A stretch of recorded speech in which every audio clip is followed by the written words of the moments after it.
Hello friends, मैं आपका mentor AK Singh और आज फिर हम तैयारी यानी कि KVS, NVS, DSSB और UP का सुपर टेट की तैयारी करेंगे और टीचिंग एग्ज़ाम की तैयारी करेंगे। तो इसमें हम 10 वीडियो देख चुके हैं। इस सीरीज़ में जीके की सीरीज़ चल रही थी हमारी, जीके और जीएस की। आज हम 11वीं वीडियो देखेंगे। तो इस तरह से आपको मैं सिर्फ वही दे रहा हूँ, इसलिए मुझे टाइम लगता है।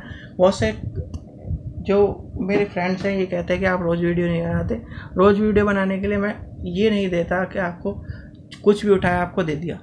वो चीज़ मैं थोड़ा सा अवॉइड करता हूँ। आपको बिल्कुल एक्यूरेट जितने भी टीचिंग एग्ज़ाम के पेपर है ढूंढ के उसी के माध्यम से आपको वीडियो देता हूँ। ठीक है, तो अब आप इन सब चीज़ों को छोड़कर TGT की तैयारी करें। अगर यूपी के स्टूडेंट और TGT के फॉर्म भर के अपना तैयारी करना शुरू कर दें। वैकेंसी का कोई अभी अप टू डेट का ऑप्शन नहीं है, आप फॉर्म भरें और अपनी तैयारी करना शुरू करें।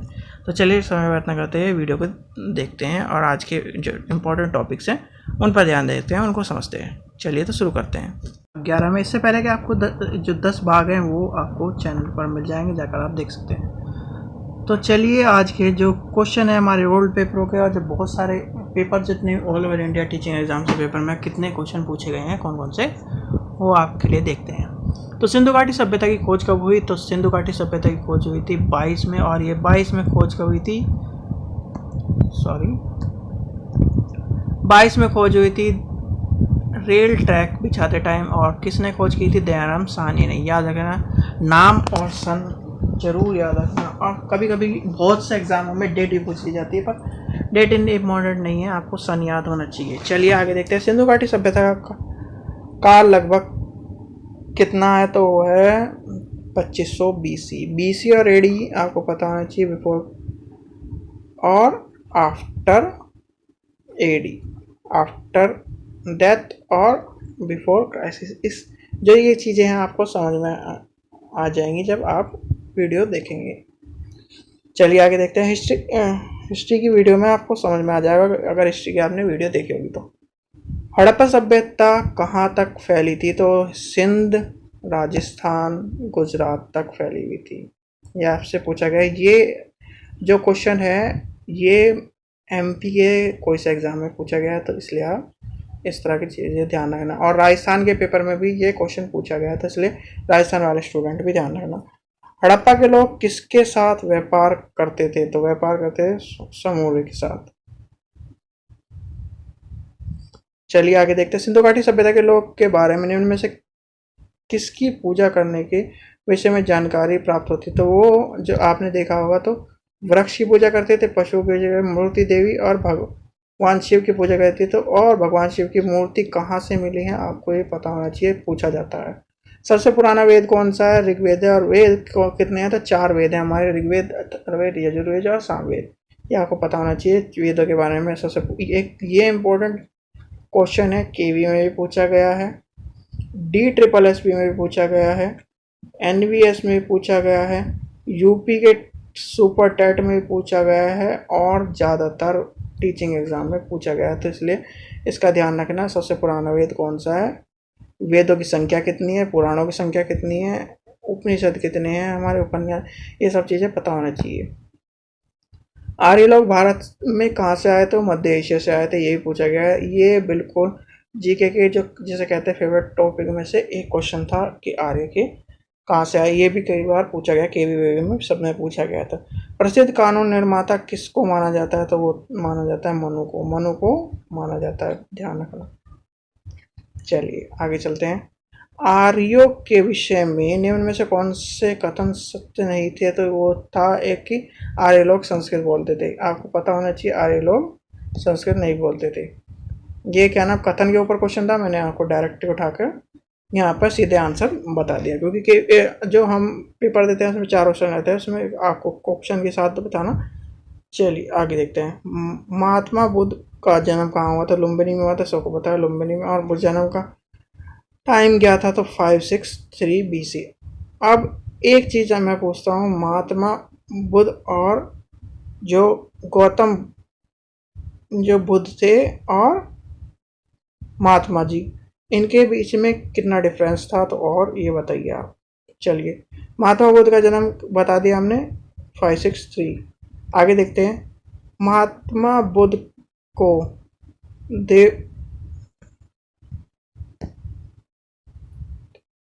देह स्थान मतलब या कि मृत्यु का ये देह त्याग वाली कुशीनगर।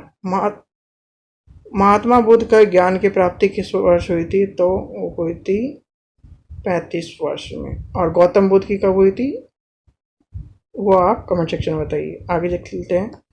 बौद्ध ने अपने प्रथम उपदेश ज्ञान प्राप्ति करने का पश्चात कहाँ दिया था? यह कहाँ दिया था? वो था सारनाथ। कहाँ दिया था? ये पश्चात नहीं होगा, कहाँ दिया था। चलिए आगे चलते हैं। जातक कथाएं हमारे जातक कथाएं हमें किन के जीवन के बारे में बताती है? तो बौद्धिक स्तव के विषय में बताती है। महावीर कब और कहाँ पैदा हुए थे? 6वीं शताब्दी में मगध में पैदा हुए थे।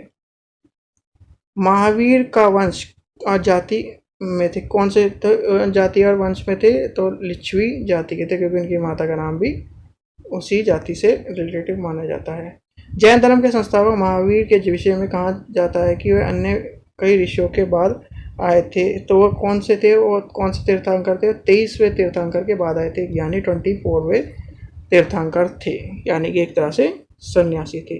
सिकंदर भारत का पर आक्रमण किया? तो ये बिल्कुल इंपॉर्टेंट है। सिकंदर के आक्रमण के बारे में आपको पता होना चाहिए, कब आया और कहाँ से आया। एक क्वेश्चन आया, पूछा था कब आया। SST वाले बिल्कुल ध्यान रखना, KVS में बिल्कुल कई बार पूछा गया, तो इसलिए इस चीज़ का ध्यान रखना। 326 से 327 के बीच में आक्रमण किया था और कौन से रास्ते आया, SST में पूछा गया है, तो इसलिए ध्यान रखना। क्योंकि KV का जो पेपर है वो SST का हो, साइंस का हो, या फिर एक तरह से कॉमर्स का मान लीजिए, वो जनरल पेपर आता है।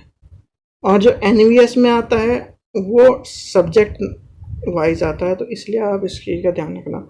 अब हम देखते हैं वंश और जो स्थापक उनके हैं वो और अंतिम कौन कौन है। नंद वंश का संस्थापक था पद्मा और उग्रसेन। अंतिम शासक था धनानंद। ये याद रखना, नंद वंश का सबसे ज़्यादा पूछा जाता है। मौर्य वंश का जो पूछा जाता है, मौर्य वंश का उसी हिसाब से लिखे हैं जो सबसे ज़्यादा पूछे जाते हैं। मौर्य वंश का संस्थापक कौन था? चंद्रगुप्त मौर्य था और अंतिम ब्रह्मदत्त। गुप्त वंश का संस्थापक कौन था? चंद्रगुप्त प्रथम और अंतिम स्कंदगुप्त। चलिए आगे देखते हैं। इसमें एक चीज और मुझे ये बताइए, समुद्रगुप्त को क्या कहते थे, किस नाम से जाना जाता था? शुंग वंश के संस्थापक थे पुष्यमित्र शुंग और अंतिम शासक थे देवभूमि। बाहुबली वाले देवभूमि नहीं, ये शुंग वंश के अंतिम शासक थे। सातवाहन वंश के संस्थापक कौन थे? सुमुख और अंतिम शासक थे ज्ञान शतक कर्ण। चलिए आगे देखते हैं। चालुक्य वंश के संस्थापक थे पुलकेश प्रथम और अंतिम थे कृतिवर्मन चालुक्य। चोल वंश के कौन थे? विजयालय और अंतिम थे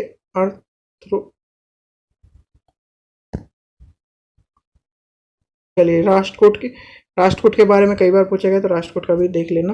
राष्ट्रकूट के थे दिवदुर्ग और इंद्र चतुर्थ। सैलुकी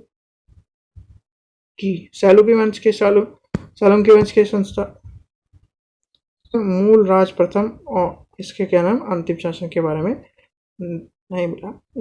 गुलाम वंश के कुतुबुद्दीन ऐबक और अंतिम थे मोइनुद्दीन के अकबर। खिलजी वंश के थे जलालुद्दीन खान। तुगलक वंश के थे गयासुद्दीन तुगलक और फिरोज शाह तुगलक अंतिम शासक थे। लोधी वंश के संस्थापक थे बहलोल लोधी और इब्राहिम लोधी। ये जो हैं इन पे ध्यान देना। मुगल के थे बाबर और आखिरी थे बहादुर शाह जफर। बहादुर शाह जफर के बारे में एक चीज इम्पोर्टेंट है, तो बहादुर शाह जफर को कहाँ गिरफ्तार किया था और कहाँ लेके गए थे, तो इसके बारे में आपको पता होना चाहिए। तो ये जो थे इम्पोर्टेंट संस्थापक और ये सब चीज़ें जो आज के पेपर में या आज के देखा है, ये 7 से ज़्यादा पेपर में संस्थापक और अंतिम संस्थापक पूछे जाते हैं, तो इसलिए आपको ये वीडियो के माध्यम से बताए गए हैं। तो आप इसको जाकर देख सकते हैं। तो ठीक है, इस चीज़ को देख लीजिए। आशा करता हूँ आपको वीडियो पसंद आई। वीडियो पसंद आई तो लाइक करें, शेयर करें, चैनल को सब्सक्राइब करें और टीजीटी की तैयारी करना शुरू कर दें। और कुछ ही टाइम में टीजीटी की वीडियो आनी शुरू हो जाएंगी, क्योंकि अभी जो टीजीटी का सिलेबस है मैं उसको देख रहा हूँ। देखने के माध्यम से ये सोच रहा हूँ कि किस तरह से आपको अच्छे से अच्छी वीडियो बनाकर समझाया जाए।